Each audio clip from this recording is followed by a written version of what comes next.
ಸ್ನೇಹಿತರೆ, ಮೀಡಿಯಾ ಮಾಸ್ಟರ್ಸ್ಗೆ ಸ್ವಾಗತ ಸುಸ್ವಾಗತ. ಗೆಳೆಯರೆ, ಭಾರತದಲ್ಲಿ FCRA ಜಾರಿಯಾಗುತ್ತೆ ಅಂದ ಕೂಡಲೇ ಜಗತ್ತಿನ ನಾನಾ ದೇಶಗಳ ಫಲಾನುಭವಿಗಳು ಕನಲೋದಿಕ್ಕೆ ಶುರು ಮಾಡಿದ್ದಾರೆ. ಇದೇ ಸಂದರ್ಭದಲ್ಲಿ ಈಗ ಆಮ್ನೆಸ್ಟಿ ಇಂಟರ್ನ್ಯಾಷನಲ್ ಭಾರತದ ವಿರುದ್ಧ ಒಂದು ದೊಡ್ಡ ಆರೋಪವನ್ನು ಮಾಡ್ತಾ ಇದೆ. ಈ ಮೂಲಕ ಭಾರತ ಜಗತ್ತಿನ ನಂಬಿಕೆಯನ್ನು ಅಲುಗಾಡಿಸ್ತಾ ಇದೆ ಅನ್ನೋ ಥರ ಆಮ್ನೆಸ್ಟಿ ವರದಿ ಮಾಡಿದೆ.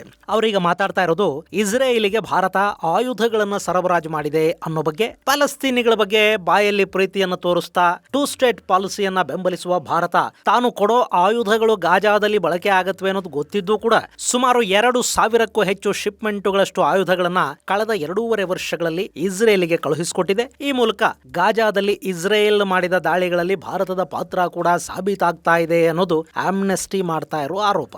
ಹಾಗಾದ್ರೆ ಈ ಸಂದರ್ಭದಲ್ಲಿ ಇಂಥ ಆರೋಪ ಯಾಕೆ? ಇದನ್ನ ದೊಡ್ಡ ಮಟ್ಟದ ಸುದ್ದಿ ಮಾಡೋದಕ್ಕೆ ಹೋಗ್ತಾ ಇರೋದಾದ್ರೂ ಯಾರು? ಭಾರತ ಇಸ್ರೇಲ್ನಿಂದ ಆಯುಧಗಳನ್ನ ಖರೀದಿ ಮಾಡುತ್ತೆ ಅಂತ ನಾವಿಷ್ಟು ದಿನ ಅಂದ್ಕೊಂಡಿದ್ವಿ ತಾನೆ. ಹಾಗಾದ್ರೆ ಭಾರತ ಯಾವ ಆಯುಧಗಳನ್ನ ಇಸ್ರೇಲಿಗೆ ರಫ್ತು ಮಾಡ್ತಾ ಇದೆ? ಅದನ್ನ ಭಾರತ ಬಹಿರಂಗಗೊಳಿಸ್ತಾ ಇಲ್ಲ ಯಾಕೆ? ಅಂತಾರಾಷ್ಟ್ರೀಯ ಕಾನೂನುಗಳ ಪ್ರಕಾರ ಇಸ್ರೇಲಿಗೆ ಭಾರತ ಆಯುಧ ರಫ್ತು ಮಾಡೋದು ತಪ್ಪೇ? ಈ ಬಗ್ಗೆ ಕಾನೂನುಗಳು ಏನು ಹೇಳುತ್ತವೆ? ಆಮ್ನೆಸ್ಟಿಗೂ ಭಾರತಕ್ಕೂ ಇರೋ ನಂಟಿ ಅಂಥದ್ದು ಬನ್ನಿ ನೋಡೋಣ. India continuing weapons exports to Israel could risk complicity in ongoing genocide in Gaza. New investigation. ಇದು ಆಮ್ನೆಸ್ಟಿ ಇಂಟರ್ನ್ಯಾಷನಲ್ ವೆಬ್ಸೈಟ್ ಅಲ್ಲಿರೋ ವರದಿ. Indian companies profited with weapons sale to Israel amid ongoing Gaza genocide, Amnesty report says. ಇದು ಇಂಡಿಪೆಂಡೆಂಟ್ನ headline. ಹೀಗೆ ಸಾಕಷ್ಟು ಮಾಧ್ಯಮಗಳು ಆಮ್ನೆಸ್ಟಿಯ ಈ ವರದಿಯನ್ನು ತಾವು ಕೂಡ ರೀಪ್ರೊಡ್ಯೂಸ್ ಮಾಡ್ತಾ ಇವೆ. ಇಲ್ಲಿ ವಿಷಯ ಏನು ಅಂದ್ರೆ, ಭಾರತ ಇಸ್ರೇಲಿಗೆ ಗಾಜಾದ ವಿರುದ್ಧ ಆಯುಧಗಳನ್ನು ಸರಬರಾಜು ಮಾಡಿದೆ ಅನ್ನೋದು ಮತ್ತು ಈ ಆರೋಪ ಮಾಡ್ತಾ ಇರೋದು ಆಮ್ನೆಸ್ಟಿ ಇಂಟರ್ನ್ಯಾಷನಲ್ ಅನ್ನು ಮಾನವ ಹಕ್ಕುಗಳ ಅಂತಾರಾಷ್ಟ್ರೀಯ ಸಂಘಟನೆ ಅನ್ನೋದು. ಆಮ್ನೆಸ್ಟಿ ಬ್ರಿಟನ್ ಮೂಲದ ಸಂಸ್ಥೆ. ಜಾಗತಿಕ ಮಟ್ಟದಲ್ಲಿ ಮಾನವ ಹಕ್ಕುಗಳ ಪರ ಹೋರಾಟ ಮಾಡೋದಾಗಿ ಹೇಳ್ಕೊಳ್ಳುತ್ತೆ. ಜಗತ್ತಿನ ನಾನಾ ದೇಶಗಳಲ್ಲಿ ಇದರ ಕಚೇರಿಗಳಿವೆ. ಗ್ಲೋಬಲ್ ವಾರ್ಮಿಂಗ್ ನಿಂದ ಹಿಡಿದು ಹ್ಯೂಮನ್ ರೈಟ್ಸ್ ವರೆಗೆ ಇವರು ಎಲ್ಲದರಲ್ಲೂ ಕೆಲಸ ಮಾಡ್ತಾರೆ. ಸಾಕಷ್ಟು ಅಂತಾರಾಷ್ಟ್ರೀಯ ಪ್ರಶಸ್ತಿಗಳನ್ನು ಪಡ್ಕೊಂಡಿರುವ ಸಂಸ್ಥೆ ಇದು. ಸಾಕಷ್ಟು ಫಂಡಿಂಗ್ ಕೂಡ ಇದಕ್ಕೆ ಬರುತ್ತೆ. ಮರಣದಂಡನೆಯನ್ನ ರದ್ದು ಮಾಡಬೇಕು ಅನ್ನೋ ನಿಟ್ಟಲ್ಲಿ ಈ ಆಮ್ನೆಸ್ಟಿ ಇದುವರೆಗೆ ದೊಡ್ಡ ಮಟ್ಟದ ಜನಾಭಿಪ್ರಾಯವನ್ನ ಅಂತಾರಾಷ್ಟ್ರೀಯ ಮಟ್ಟದಲ್ಲಿ ಮೂಡಿಸಿದೆ. ಆದ್ರೆ ಅರಬ್ ದೇಶಗಳಲ್ಲಿ, ಇಸ್ಲಾಮಿಕ್ ದೇಶಗಳಲ್ಲಿ ಇನ್ನೂ ಕೂಡ ಮರಣದಂಡನೆ ಸಂಪೂರ್ಣವಾಗಿ ಏನು ರದ್ದಾಗಿಲ್ಲ. ಅಫ್ಕೋರ್ಸ್ ಮಾತು ಕೇಳೋರ ಮೇಲೆ ಇವರು ಒತ್ತಡಗಳು, ಪ್ರೊಪಗಂಡಾಗಳು ಇರುತ್ತವೆ. ಯಾರು ಮಾತು ಕೇಳೋದಿಲ್ಲ ಅಲ್ಲಿ ಇವರದ್ದೇನು ನಡೆಯೋದಿಲ್ಲ. ಇರ್ಲಿ, ಇಂಥ ಆಮ್ನೆಸ್ಟಿಗೆ ಈಗ ಕಣ್ಣು ಬಿದ್ದಿರೋದು ಭಾರತ ಹಾಗೂ ಇಸ್ರೇಲಿನ ಸಂಬಂಧಗಳ ಮೇಲೆ. ಅವರು ಮೊನ್ನೆ ಒಂದು ತನಿಖಾ ವರದಿಯನ್ನು ಪ್ರಕಟಿಸಿದ್ದಾರೆ. ಅದರಲ್ಲಿ ಭಾರತ ಇಸ್ರೇಲಿಗೆ ದೊಡ್ಡ ಪ್ರಮಾಣದಲ್ಲಿ ಆಯುಧಗಳನ್ನು ಸರಬರಾಜು ಮಾಡಿರೋ ಮಾಹಿತಿಗಳಿವೆ. ನಿಮಗೆ ಗೊತ್ತಲ್ಲ, 2023 ಅಕ್ಟೋಬರ್ ತಿಂಗಳಲ್ಲಿ ಗಾಜಾ ಮೂಲದ ಹಮಾಸ್ ಉಗ್ರರು ಇಸ್ರೇಲಿನ ಮೇಲೆ ದಾಳಿ ಮಾಡಿದ್ರು. ಅದಕ್ಕೆ ಪ್ರತೀಕಾರವಾಗಿ ಇಸ್ರೇಲ್ ಕೂಡ ಗಾಜಾದ ಮೇಲೆ ದಾಳಿಗಳನ್ನು ಮಾಡಿತು. ಆ ಸಂದರ್ಭದಲ್ಲಿ ಲೆಬನಾನ್ನಲ್ಲಿರುವ ಹೆಜ್ಬುಲ್ಲಾಗಳು, ಯೆಮನ್ನ ಹೌತಿಗಳು ಕೂಡ ಇಸ್ರೇಲಿನ ಮೇಲೆ ಮುರುಕೊಂಡು ಬಿದ್ರು. ಆಗ ಇಸ್ರೇಲ್ ಆಯುಧಗಳಿಗಾಗಿ ಮಿತ್ರರ ಕಡೆ ನೋಡ್ತು. ಅಮೆರಿಕದ ಆಯುಧಗಳು ಇಸ್ರೇಲಿಗೆ ಬಂದವು. ಆಗ್ಲೇ ಭಾರತದ ಕೆಲ ರಕ್ಷಣಾ ಕಂಪನಿಗಳು ಇಸ್ರೇಲಿಗೆ ಆಯುಧಗಳನ್ನ ಕಳುಹಿಸಿಕೊಟ್ಟವು ಅಂತ ಈ ವರದಿ ಹೇಳುತ್ತೆ. ಸುಮಾರು 49 ಪುಟಗಳ ಆಮ್ನೆಸ್ಟಿ ವರದಿಯಲ್ಲಿ ಭಾರತ ಇಸ್ರೇಲಿಗೆ ಎಷ್ಟು ಆಯುಧಗಳನ್ನ ಸರಬರಾಜು ಮಾಡಿದೆ, ಯಾವ ಆಯುಧಗಳನ್ನ ಸರಬರಾಜು ಮಾಡಿದೆ, ಭಾರತದ ಎಷ್ಟು ಕಂಪನಿಗಳು, ಯಾವ್ಯಾವ ಕಂಪನಿಗಳು ಇಸ್ರೇಲ್ನ ಯಾವ ಕಂಪನಿಗಳ ಜೊತೆ ಆಯುಧ ಸರಬರಾಜನ್ನ ಮುಂದುವರಿಸಿವೆ ಅನ್ನೋ ಬಗ್ಗೆ ಒಂದಷ್ಟು ವಿವರಗಳನ್ನ ಕೊಡಲಾಗಿದೆ. ಇಲ್ಲಿ ಆಮ್ನೆಸ್ಟಿ ವರದಿ ಹೇಳೋ ಪ್ರಕಾರ ಭಾರತ ಸುಮಾರು 2,596 ಶಿಪ್ಮೆಂಟ್ಗಳಷ್ಟು ಆಯುಧ ಮತ್ತು ಬಿಡಿ ಭಾಗಗಳನ್ನ ಇಸ್ರೇಲಿಗೆ ರವಾನೆ ಮಾಡಿದ್ಯಂತೆ. ಅದರಲ್ಲಿ 3,90,516 ಮಿಲಿಟರಿ ಗ್ರೇಡ್ ವೆಪನ್ಗಳಿಗೆ ಬಳಸುವ ಬಿಡಿ ಭಾಗಗಳಿವೆ. 5,64,970 ಡ್ರೋನ್ ವಾರ್ ಹೆಡ್ಗಳು, ಆರ್ಟಿಲರಿ ಶೆಲ್ಗಳ ಹೊರಕವಚಗಳು, ಇನ್ನಿತರ ವಾರ್ ಹೆಡ್ಗಳು, ಹಾಗೆ ಒಂದಷ್ಟು ಎಕ್ಸ್ಪ್ಲೋಸಿವ್ ಆರ್ಡಿನೆನ್ಸ್ ನ ಪಾರ್ಟ್ಗಳಿವೆ. 298 ಮಿಲಿಟರಿ ವೆಹಿಕಲ್ ಕಾಂಪೋನೆಂಟ್ಸ್ ಅನ್ನು ಕೂಡ ಭಾರತ ಇಸ್ರೇಲಿಗೆ ರಫ್ತು ಮಾಡಿದೆ ಅನ್ನೋದು ಈ ವರದಿಯಲ್ಲಿನ ಆರೋಪ. ಇಲ್ಲಿ ಗಾಜಾದ ಮೇಲೆ ಇಸ್ರೇಲ್ ದಾಳಿ ಮಾಡ್ತಲ್ಲ, ಆ ಸಂದರ್ಭದಲ್ಲಿ ಗಾಜಾದಲ್ಲಿ ಸಿಕ್ಕ ಕೆಲ ಅವಶೇಷಗಳ ಮೇಲೆ ಮೇಡ್ ಇನ್ ಇಂಡಿಯಾ ಅಂತ ಕಂಡು ಬಂತಂತೆ. ಆಮೇಲೆ ಅವರು ತನಿಖೆಯನ್ನು ಕೈಗೊಳ್ತಾ ಹೋದ್ರು. ಆಗ ಈ ಮಾಹಿತಿ ಹೊರಬಿತ್ತು ಅಂತ ಆ ವರದಿ ಹೇಳುತ್ತೆ. ಅವರಿಲ್ಲಿ ಭಾರತ ಆಯುಧಗಳನ್ನು ಕೊಡ್ತಾ ಇದೆ ಅಂತ ಮಾತ್ರ ಹೇಳಿ ಸುಮ್ಮನಾಗೋದಿಲ್ಲ. ಈ ಆಯುಧಗಳು ಗಾಜಾದಲ್ಲಿ ಬಳಕೆ ಆಗುತ್ತವೆ ಅನ್ನೋದು ಗೊತ್ತಿದ್ದೂ ಕೂಡ ಭಾರತ ಇಸ್ರೇಲಿಗೆ ಆಯುಧಗಳನ್ನು ಸರಬರಾಜು ಮಾಡಿದೆ ಅಂತ ಹೇಳುವ ಆಮ್ನೆಸ್ಟಿ ATT ಅಂತ ಕರೆಸಿಕೊಳ್ಳುವ ಆರ್ಮ್ಸ್ ಟ್ರೇಡ್ ಟ್ರೀಟಿಗೆ ಸಹಿ ಹಾಕುವಂತೆ ಜಗತ್ತು ಭಾರತದ ಮೇಲೆ ಒತ್ತಡ ತರಬೇಕು, ಅದಕ್ಕೆ ಭಾರತವನ್ನು ಒಡಂಬಡಿಸಬೇಕು ಅಂತ ಕೂಡ ಹೇಳುತ್ತೆ. ಇಲ್ಲಿ ಈ ATT ಅನ್ನೋದು ಏನು ಅಂತ ಹೇಳೋ ಮೊದಲು ನಿಮಗೆ ಇಸ್ರೇಲ್ ಮತ್ತು ಭಾರತದ ನಡುವಿನ ಆಯುಧ ಆಯುಧ ಸಂಬಂಧದ ಬಗ್ಗೆ ಒಂದು ಸ್ವಲ್ಪ ಹೇಳ್ಬಿಡ್ತೀನಿ. ಇಸ್ರೇಲ್ಗೆ ಭಾರತದ ಜೊತೆ ಇವತ್ತಲ್ಲ, ಸುಮಾರು 7-7.5 ದಶಕಗಳಿಂದಲೂ ಕೂಡ ಉತ್ತಮ ಸಂಬಂಧಗಳಿವೆ. ಅಫ್ಕೋರ್ಸ್ ಭಾರತ ಬಹಳಷ್ಟು ವರ್ಷ ಇಸ್ರೇಲ್ಗೆ ಹೆಚ್ಚು ಪ್ರಾಶಸ್ತ್ಯ ಮಹತ್ವವನ್ನು ಕೊಡೋದಿಕ್ಕೆ ಹೋಗಲಿಲ್ಲ. ಇಸ್ರೇಲಿನ ಜೊತೆ ಸಂಬಂಧಗಳನ್ನು ಉತ್ತಮಪಡಿಸಿಕೊಳ್ಳುವ ಪ್ರಯತ್ನಗಳನ್ನು ಭಾರತ ಮಾಡಲಿಲ್ಲ ಅನ್ನೋದು ನಿಜಾನೇ. ಹಾಗಂತ ಭಾರತಕ್ಕೆ ಅವತ್ತೂ ಕೂಡ ಇಸ್ರೇಲ್ ಸಹಾಯ ಮಾಡ್ತಲೇ ಇತ್ತು. ನಿಮಗೆ ಭಾರತ ಮತ್ತು ಚೈನಾದ 1962ರ ಯುದ್ಧ ಗೊತ್ತಿದೆ ಅಲ್ವಾ? ಆ ಯುದ್ಧವನ್ನು ಅರ್ಧಕ್ಕೆ ನಿಲ್ಲಿಸಿ ಚೈನಾ ವಾಪಸ್ ಯಾಕೆ ಹೋಯ್ತು? ಇಸ್ರೇಲಿನ ಆಯುಧಗಳು ಭಾರತಕ್ಕೆ ಬರ್ತಾ ಇವೆ ಅನ್ನೋದು ಗೊತ್ತಾದ ಕಾರಣ ಇನ್ನು ಈ ಯುದ್ಧವನ್ನ ಮುಂದುವರಿಸೋದು ಬೇಡ ಅನ್ನೋ ನಿರ್ಧಾರಕ್ಕೆ ಅವತ್ತು ಚೈನಾ ಬಂತು. ಅವತ್ತು ಅಮೆರಿಕ ಭಾರತದ ಕೈ ಹಿಡಿಲಿಲ್ಲ, ಆಯುಧಗಳನ್ನು ಕೊಟ್ಟಿದ್ದು ಇಸ್ರೇಲ್. ಆದರೆ ಭಾರತ ಅವತ್ತೂ ಕೂಡ ಆ ಆಯುಧಗಳ ಕನ್ಸೈನ್ಮೆಂಟ್ ಮೇಲೆ ಇಸ್ರೇಲ್ ಅಂತ ಹಾಕಬೇಡಿ ಅನ್ನೋ ಮನವಿಯನ್ನು ಸಲ್ಲಿಸಿತ್ತಂತೆ.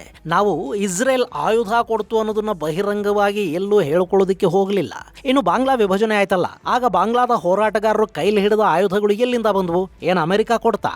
ಆ ಆಯುಧಗಳನ್ನು ಕೂಡ ಭಾರತ ಇಸ್ರೇಲಿನ ಮೂಲಕವೇ ಅವರಿಗೆ ಕೊಡಿಸಿತ್ತು. ಅಷ್ಟೇ ಅಲ್ಲ, ಅವತ್ತಿಗೆ ಅಮೆರಿಕಾದ ಜೊತೆ ಉತ್ತಮ ಸಂಬಂಧಗಳಿದ್ರೂ ಕೂಡ ಇಸ್ರೇಲ್ ಭಾರತವನ್ನು ಬೆಂಬಲಿಸಿ ಮಾತಾಡ್ತು. ಪಾಕಿಸ್ತಾನದ ಕಾರಣಕ್ಕೆ ಭಾರತದ ಮೇಲೆ ಆಗ್ತಾ ಇರೋ ವಲಸಿಗರ ಸಮಸ್ಯೆಯ ಬಗ್ಗೆ ಮಾತಾಡಿದ ಜಗತ್ತಿನ ಮೊದಲ ದೇಶ ಇಸ್ರೇಲೇ ಆಗಿತ್ತು. ಇವತ್ತು ಬಾಂಗ್ಲಾಗೆ ಸ್ವಾತಂತ್ರ್ಯ ಸಿಕ್ಕಿದೆ ಅಂದ್ರೆ ಅದರಲ್ಲಿ ಭಾರತ, ರಷ್ಯಾಗಳಷ್ಟೇ ಇಸ್ರೇಲಿನ ಕೊಡುಗೆ ಕೂಡ ಇದೆ. ಆದ್ರೆ ದುರಂತ ಏನು ಗೊತ್ತಾ? ಸ್ವಾತಂತ್ರ್ಯ ಸಿಕ್ಕ ಮೇಲೆ ಆ ಬಡ್ಡಿ ಮಕ್ಕಳು ಹೊಸ ದೇಶದ ಪಾಸ್ಪೋರ್ಟ್ ಮಾಡ್ಕೊಂಡ್ರಲ್ಲ, ಅದರಲ್ಲಿ ಇದು ಇಸ್ರೇಲಿಗೆ ಅನ್ವಯ ಆಗೋದಿಲ್ಲ ಅಂತ ಬರ್ಕೊಂಡ್ರು ಮತ್ತು ಇಸ್ರೇಲಿಗೆ ಮಾನ್ಯತೆ ಕೊಡೋದಿಕ್ಕೆ ಕೂಡ ಬಾಂಗ್ಲಾದೇಶ ನಿರಾಕರಿಸಿತು. ಅದನ್ನ ಕೃತಜ್ಞತೆ ಅಂತ ಕರಿತೀವಿ. ಇನ್ನು ಭಾರತ ಕೂಡ ತುಂಬಾ ಥ್ಯಾಂಕ್ಫುಲ್ ಆಗೇನು ಇಸ್ರೇಲ್ ಜೊತೆ ನಡ್ಕೊಳ್ಳಿಲ್ಲ. ಇಸ್ರೇಲ್ ಜೊತೆಗಿನ ಸಂಬಂಧ ಸುಧಾರಣೆಯ ಭಾರತದ ಪ್ರಯತ್ನಗಳು PV ನರಸಿಂಹರಾವ್ ಮತ್ತು ದೇವೇಗೌಡರ ಅಧಿಕಾರಾವಧಿಯಲ್ಲಾದವು. ಆದರೂ ಆಗ ಕೂಡ ಭಾರತದ ಯಾವ ಪ್ರಧಾನಿಯೂ ಇಸ್ರೇಲಿಗೆ ಪ್ರಯಾಣ ಬೆಳೆಸಲಿಲ್ಲ. ಇಲ್ಲಿ ಇಸ್ರೇಲ್ ಜೊತೆ ಸಂಬಂಧ ಸುಧಾರಣೆಯನ್ನ ಮಾಡ್ಕೊಂಡ್ರೆ, ಅವರನ್ನ ಬಹಿರಂಗವಾಗಿ ಹತ್ತಿರಕ್ಕೆ ಬಿಟ್ಕೊಂಡ್ರೆ, ಬೆಂಬಲಿಸಿದ್ರೆ ಎಲ್ಲಿ ಭಾರತದಲ್ಲಿನ ವೋಟ್ ಬ್ಯಾಂಕ್ ಅನ್ನ ಕಳ್ಕೋಬೇಕಾಗುತ್ತೋ ಅನ್ನೋ ಭಯ ನಮ್ಮಲ್ಲಿನ ಸಾಕಷ್ಟು ರಾಜಕೀಯ ಪಕ್ಷಗಳನ್ನ ಅವತ್ತೂ ಕಾಡಿತ್ತು. ಇವತ್ತು ಕೂಡ ನಮ್ಮಲ್ಲಿನ ಪ್ರತಿಪಕ್ಷಗಳು ಇಸ್ರೇಲ್ ಬಗ್ಗೆ ಒಳ್ಳೆ ಮಾತುಗಳನ್ನ ಆಡೋದಿಲ್ಲ. ಕಾರಣ ಇಷ್ಟೇ, ವೋಟ್ ಬ್ಯಾಂಕು. ಎಲ್ಲಿ ಮುಸ್ಲಿಂ ಮತದಾರರು ದೂರ ಆಗಿಬಿಡ್ತಾರೋ ಅನ್ನೋ ಭಯ. ಈ ಹಿಂದೆ UPA ಸರ್ಕಾರದಲ್ಲಿ ಕೂಡ ವಿದೇಶಾಂಗ ಸಚಿವರಾಗಿದ್ದ SM ಕೃಷ್ಣ ಇಸ್ರೇಲಿಗೆ ಪ್ರವಾಸ ಕೈಗೊಂಡ್ರೆ ಹೊರತು ಪ್ರಧಾನಿ ಇಸ್ರೇಲಿಗೆ ಹೋಗಿರಲಿಲ್ಲ. ಮೊಟ್ಟ ಮೊದಲ ಬಾರಿಗೆ ಇಸ್ರೇಲ್ ಪ್ರವಾಸವನ್ನ ಕೈಗೊಂಡ ಭಾರತದ ಪ್ರಧಾನಿ ಅಂದ್ರೆ ಅದು ನರೇಂದ್ರ ಮೋದಿ. ಆನಂತರ ಭಾರತ ಮತ್ತು ಇಸ್ರೇಲ್ನ ಸಂಬಂಧಗಳು ಗಟ್ಟಿ ಮತ್ತು ನಂಬಿಕೆಯ ಪುನಾದಿಯ ಮೇಲೆ ಬೆಳೆಯೋದಿಕ್ಕೆ ಶುರುವಾದವು. ಇವತ್ತು ಇಸ್ರೇಲ್ ಮತ್ತು ಭಾರತದ ನಡುವೆ ಆಯುಧ ಖರೀದಿ ಮಾತ್ರ ಅಲ್ಲ, ಆಯುಧಗಳ ಜಂಟಿ ತಯಾರಿಕೆಯ ಒಪ್ಪಂದಗಳು ಕೂಡ ಇವೆ. ಗೆಳೆಯರೆ, ಇಲ್ಲಿ ಮೋದಿ ಬಂದ ನಂತರನೇ ಭಾರತ ಇಸ್ರೇಲ್ ಜೊತೆ ಆಯುಧ ಖರೀದಿಯನ್ನು ಶುರು ಮಾಡಿದ್ದಲ್ಲ. ಅದಕ್ಕೂ ಮೊದಲು UPA ಸರ್ಕಾರ ಕೂಡ ಇಸ್ರೇಲ್ನಿಂದ ಪ್ರತಿ ವರ್ಷ $1 ರಿಂದ $1.5 ಬಿಲಿಯನ್ ವರೆಗೆ ಆಯುಧಗಳನ್ನು ಖರೀದಿ ಮಾಡ್ತಾ ಇತ್ತು. ಆದ್ರೆ ಅವರು ಅದನ್ನು ಬಹಿರಂಗ ಪಡಿಸ್ಕೊಳ್ಳೋದಿಕ್ಕೆ ಹೋಗ್ಲಿಲ್ಲ.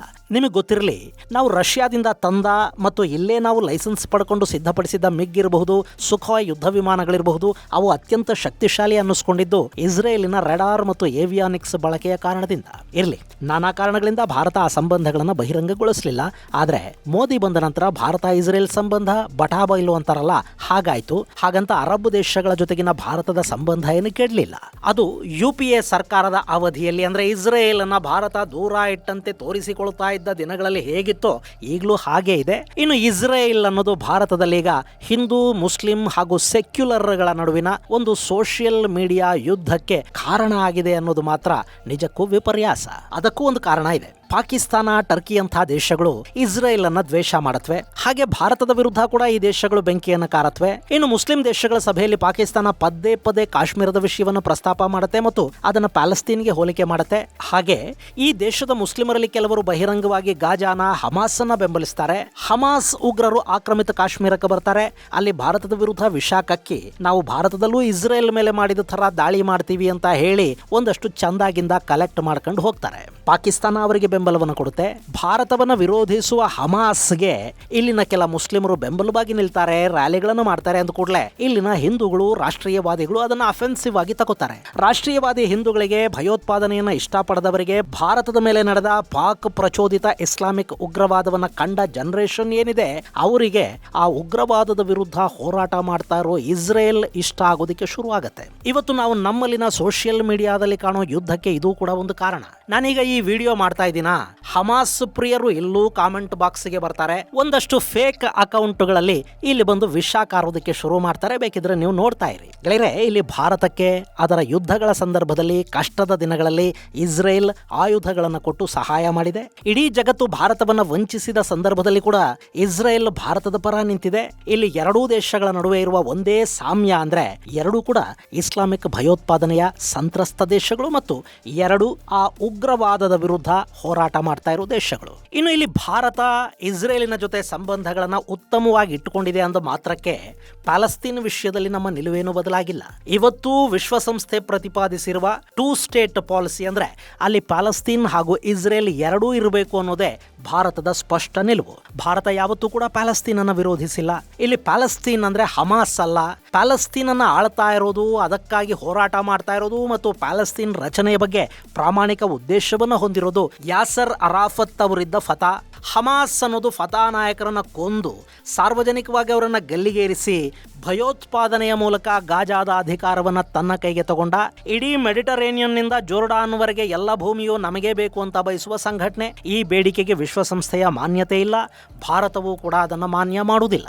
ಇನ್ನು ಇಸ್ರೇಲಿಗೆ ಭಾರತ ಆಯುಧಗಳನ್ನು ಕೊಟ್ಟಿದೆ ಅನ್ನೋದು ಪ್ರತಿಯೊಬ್ಬರಿಗೂ ಅವರನ್ನವರು ಕಾಪಾಡಿಕೊಳ್ಳುವ, ನೆಲದ ಸಾರ್ವಭೌಮತೆಯನ್ನ ರಕ್ಷಿಸಿಕೊಳ್ಳುವ ಅಧಿಕಾರ ಇದ್ದೇ ಇದೆ. ಅದು ಇಸ್ರೇಲಿಗೂ ಇದೆ. ಇಸ್ರೇಲ್ ಉಗ್ರರ ದಾಳಿಗಳನ್ನು ಎದುರಿಸೋದಕ್ಕೆ ಆಯುಧಗಳು ಬೇಕು ಅಂತ ಕೇಳಿದ್ರೆ ಅದನ್ನ ಭಾರತ ಕೊಟ್ರೆ ಅದರಲ್ಲಿ ತಪ್ಪೇನಿದೆ? ಇನ್ನು ಅಂತಾರಾಷ್ಟ್ರೀಯ ಕಾನೂನುಗಳು. ಇಲ್ಲಿ ಯುದ್ಧದ ಸಮಯದಲ್ಲಿ ಯಾವ ದೇಶಕ್ಕೂ ಬೇರೆ ದೇಶಗಳು ಆಯುಧಗಳನ್ನ ಸರಬರಾಜು ಮಾಡಬಾರದು ಅನ್ನೋ ಒಂದು ಕಾನೂನನ್ನ 2013ರಲ್ಲಿ ತರೋ ಪ್ರಯತ್ನವನ್ನು ಮಾಡ್ತಾರೆ. ಅದನ್ನ ATT ಅಂದ್ರೆ ಆರ್ಮ್ಸ್ ಟ್ರೇಡ್ ಟ್ರೀಟಿ ಅಂತ ಕರೀತಾರೆ. ಅದಕ್ಕೆ ಜಗತ್ತಿನ 100ಕ್ಕೂ ಹೆಚ್ಚು ದೇಶಗಳು ಸಹಿ ಹಾಕಿವೆ. ಆದರೆ ಭಾರತ ಸಹಿಯನ್ನ ಹಾಕಿಲ್ಲ. ಯಾವುದೇ ದೇಶಕ್ಕೆ ಆಯುಧಗಳ ಅಗತ್ಯ ಬೀಳೋದೇ ಯುದ್ಧದ ಸಂದರ್ಭದಲ್ಲಿ. ಆಗ ಕೊಡದೇ ಇರೋ ಆಯುಧಗಳನ್ನು ಇನ್ನು ಯಾವಾಗ ಕೊಟ್ಟು ಏನು ಪ್ರಯೋಜನ? ಸೊ ಭಾರತ ಇದಕ್ಕೆ ಸಹಿ ಹಾಕಿಲ್ಲ. ಯುರೋಪಿಯನ್ ಯೂನಿಯನ್ನ ದೇಶಗಳು ಸಹಿ ಮಾಡಿವೆ. ಅಮೆರಿಕ, ರಷ್ಯಾ ಕೂಡ ಇದಕ್ಕೆ ಸಹಿ ಮಾಡಿಲ್ಲ. ಸೊ ಇಲ್ಲಿ ATTಗೆ ಸಹಿ ಮಾಡಲಿಲ್ಲ. ಹೀಗಾಗಿ ಭಾರತ ಇಸ್ರೇಲಿಗೆ ಆಯುಧಗಳನ್ನು ಕೊಟ್ರೆ ಅದು ಅಂತಾರಾಷ್ಟ್ರೀಯ ಕಾನೂನುಗಳ ಉಲ್ಲಂಘನೆ ಆಗೋದಿಲ್ಲ. ಇನ್ನು ಹಮಾಸ್ ಅನ್ನೋದು ದೇಶ ಅಲ್ಲ. ಗಾಜಾದ ಮೇಲೆ ಅವರ ಆಡಳಿತಕ್ಕೆ ಅಂತಾರಾಷ್ಟ್ರೀಯ ಮಾನ್ಯತೆ ಇಲ್ಲ. ಇಲ್ಲಿ ಇಸ್ರೇಲ್ ಮಾಡ್ತಾ ಇರೋದು ಉಗ್ರರ ವಿರುದ್ಧದ ಹೋರಾಟ. ಹೀಗಾಗಿ ATTಗೆ ಸಹಿ ಮಾಡಿದ್ರೂ ಕೂಡ ಇಸ್ರೇಲಿಗೆ ಆಯುಧಗಳನ್ನು ಕೊಡುವುದು ಅಪರಾಧ ಆಗೋದಿಲ್ಲ. ಇನ್ನು ಯುರೋಪಿಯನ್ ಯೂನಿಯನ್ ಆರ್ಮ್ಸ್ ಟ್ರೇಡ್ ಟ್ರೀಟಿಗೆ ಸಹಿ ಮಾಡಿದೆ. ಆದರೆ ರಷ್ಯಾದ ವಿರುದ್ಧ ಅವರು ಯುಕ್ರೇನ್ಗೆ ಯುದ್ಧಕ್ಕಾಗಿನೇ ಅಲ್ವೇ ಆಯುಧಗಳನ್ನು ಕೊಡ್ತಾ ಇರೋದು. ಸೊ ಇದೆಲ್ಲ ಹಿಪಾಕ್ರಸಿ ಅನ್ನಿಸ್ಕೊಳ್ಳುತ್ತೆ ಹೊರತು ಬೇರೇನೂ ಅಲ್ಲ. ಇನ್ನು ಆಮ್ನೆಸ್ಟಿಯ ವರದಿ. ಗೆಳೆಯರೆ, ಈ ಆಮ್ನೆಸ್ಟಿಗೆ ಭಾರತದ ಮೇಲೊಂದು ಸಿಟ್ಟಿದೆ. ಅವರು ಈ ಹಿಂದೆ ನಮ್ಮಲ್ಲಿ ಕೂಡ ರಾಜಾರೋಷವಾಗಿ ಕೆಲಸ ಮಾಡ್ತಾ ಇದ್ರು. ಸಾಕಷ್ಟು ವಿದೇಶಿ ಹಣ ಬರ್ತಾ ಇತ್ತು. ಮಾನವ ಹಕ್ಕುಗಳ ಹೆಸರಲ್ಲಿ ತರಿಸ್ಕೊಳ್ತಾ ಇದ್ದ ಹಣವನ್ನ ಭಾರತದ ವಿರುದ್ಧ ಇಲ್ಲಿ ಪ್ರತಿಭಟನೆಗಳು, ದಂಗೆಗಳು ಮಾಡಿಸೋದಕ್ಕೆ ಅವರು ಬಳಸ್ತಾರೆ ಅನ್ನೋ ಆರೋಪದ ಹಿನ್ನೆಲೆಯಲ್ಲಿ FCRA ಕಾನೂನುಗಳ ಅನ್ವಯ ಭಾರತ ಆಮ್ನೆಸ್ಟಿ ವಿರುದ್ಧ ಕ್ರಮ ಕೈಗೊಳ್ತು. ಅವರ ವಿದೇಶಿ ಫಂಡಿಂಗ್ಗೆ ಕತ್ತರಿ ಹಾಕ್ತು. ಇಲ್ಲವರ ವಿರುದ್ಧ ಕ್ರಿಮಿನಲ್ ಪ್ರಕರಣಗಳು, ED ಪ್ರಕರಣಗಳು ದಾಖಲಾದವು. ಪರಿಣಾಮ ಆಮ್ನೆಸ್ಟಿ ಭಾರತದಿಂದ ಕಾಲ್ಕಿತ್ತಿದೆ. ಭಾರತ ಒಂದೇ ಅಲ್ಲ, ಚೈನಾ, ರಷ್ಯಾ, ಇಸ್ರೇಲ್ಗಳು ಕೂಡ ಆಮ್ನೆಸ್ಟಿಯನ್ನ ಹೊರಹಾಕಿವೆ. ಸೊ ಭಾರತದ ವಿರುದ್ಧ ಅವಕಾಶ ಸಿಕ್ಕಾಗಲೆಲ್ಲ ಅವರು ಏನಾದರೂ ಒಂದು ಪ್ರೊಪಗಂಡ ಮಾಡ್ತಾ ಇರ್ತಾರೆ. ಒಳಗೇನೂ ಮಾಡೋದಕ್ಕಾಗೋದಿಲ್ಲ. ಸೊ ಹೊರ ಕೂತ್ಕೊಂಡು ನೆರೆಟಿವ್ ಬಿಲ್ಡ್ ಮಾಡೋ ಕೆಲಸವನ್ನ ಆಮ್ನೆಸ್ಟಿ ಮಾಡ್ತಾ ಇದೆ. ಸರ್ಕಾರ ಬದಲಾಗ್ಲಿ, ಆಮೇಲೆ ಭಾರತಕ್ಕೆ ಹೋಗಿ ನಮಗಿಷ್ಟ ಬಂದ ಹಾಗೆ ಆಟ ಆಡೋಣ ಅಂತ ಕಾಯ್ತಾ ಇರೋ ವಿದೇಶಿ ಸಂಸ್ಥೆಗಳಿವೆಯಲ್ಲ, ಅವುಗಳಲ್ಲಿ ಈ ಆಮ್ನೆಸ್ಟಿ ಕೂಡ ಒಂದು. ಸರಿ, ಭಾರತ ಕೂಡ ಇಸ್ರೇಲಿಗೆ ಆಯುಧಗಳನ್ನು ರಫ್ತು ಮಾಡ್ತಾ ಇರೋದನ್ನು ಹೇಳಬಹುದಿತ್ತಲ್ಲ. ಎಲ್ಲವನ್ನು ಪ್ರಚಾರಕ್ಕೆ ಬಳಸುವ ಭಾರತದ ಸರ್ಕಾರ ಇದರ ಬಗ್ಗೆ ಯಾಕೆ ಹೇಳಲಿಲ್ಲ?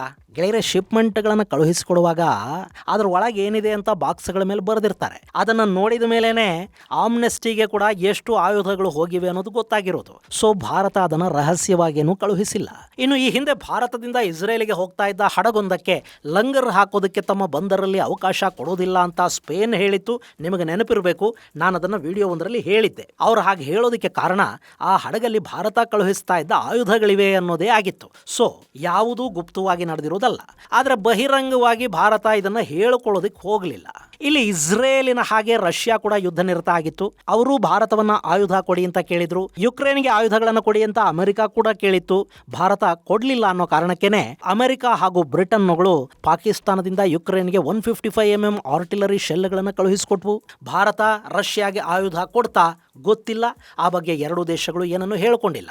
ಸೊ ಇಲ್ಲಿ ಯಾವುದನ್ನ ಹೇಳಬೇಕು, ಯಾವುದನ್ನ ಹೇಳಬಾರದು, ಎಷ್ಟು ಹೇಳಬೇಕು, ಎಷ್ಟು ಹೇಳಬಾರದು ಅನ್ನೋದು ರಾಷ್ಟ್ರೀಯ ಹಿತಾಸಕ್ತಿಗಳು ಮತ್ತು ರಾಷ್ಟ್ರೀಯ ಭದ್ರತೆ ಮೇಲೆ ಆಧಾರ ಸಂಬಂಧಪಟ್ಟಿರುತ್ತೆ. ಸೊ ಭಾರತ ಅದನ್ನು ಬಹಿರಂಗಪಡಿಸದೇ ಇರಬಹುದು. ಆದರೆ ಈಗ ಆಮ್ನೆಸ್ಟಿ ಬಗ್ಗೆ ಒಂದು ವರದಿಯನ್ನು ಪ್ರಕಟಿಸಿದೆ. ಇಸ್ಲಾಮಿಕ್ ದೇಶಗಳ ಗಮನವನ್ನು ಈ ಬಗ್ಗೆ ಸೆಳೆಯೋದಕ್ಕೆ, ಭಾರತದ ವಿರುದ್ಧ ಒಂದು ಅಭಿಪ್ರಾಯವನ್ನು ಮೂಡಿಸೋದಕ್ಕೆ, ಇಸ್ಲಾಮಿಕ್ ದೇಶಗಳು ಭಾರತವನ್ನು ದ್ವೇಷಿಸುವ ಹಾಗೆ ಮಾಡೋದಕ್ಕೆ ಈ ವರದಿಯನ್ನ ಪಾಕಿಸ್ತಾನ, ಟರ್ಕಿಯ ಮಾಧ್ಯಮಗಳು ಹಾಗೆ ಒಂದಷ್ಟು ಪಶ್ಚಿಮದ ಮಾಧ್ಯಮಗಳು ಕೂಡ ಬಳಸ್ಕೊಳ್ಳೋದಕ್ಕೆ ಹೋಗ್ತಾ ಇವೆ. ಆಮ್ನೆಸ್ಟಿಯ ಉದ್ದೇಶ ಕೂಡ ಅದೇನೆ, ಭಾರತದ ವಿರುದ್ಧ ಒಂದು ನೆರೆಟಿವ್ ಅನ್ನ ಬಿಲ್ಡ್ ಮಾಡೋದು. ಆದ್ರೆ ಇಸ್ರೇಲಿಗೆ ಆಯುಧಗಳನ್ನು ಕೊಡ್ಲಿಲ್ಲ ಭಾರತ ಅಂತ ಹೇಳಿದ್ರೆ ಬಹುಶಃ ಭಾರತದಲ್ಲಿನ ಬಹುಸಂಖ್ಯಾತರಿಗೆ ಬೇಸರ ಆಗ್ತಾ ಇತ್ತೋ ಏನೋ. ಕೊಟ್ರೆ ಸಂತೋಷ ಪಡೋ ಸಾಕಷ್ಟು ಜನ ನಮ್ಮಲ್ಲಿ ಇದ್ದೇ ಇದ್ದಾರೆ. ಸೊ ಇದು ಗೆಳೆಯರೆ ಆಮ್ನೆಸ್ಟಿಯ ವರದಿ. ಮುಂದಿನ ಸಂಚಿಕೆಯಲ್ಲಿ ಮತ್ತಷ್ಟು ವಿಶೇಷಗಳ ಜೊತೆ ಮತ್ತೆ ಭೇಟಿಯಾಗೋಣ. ಅಲ್ಲಿವರೆಗೆ ಜೈ ಹಿಂದ್, ಜೈ ಕರ್ನಾಟಕ.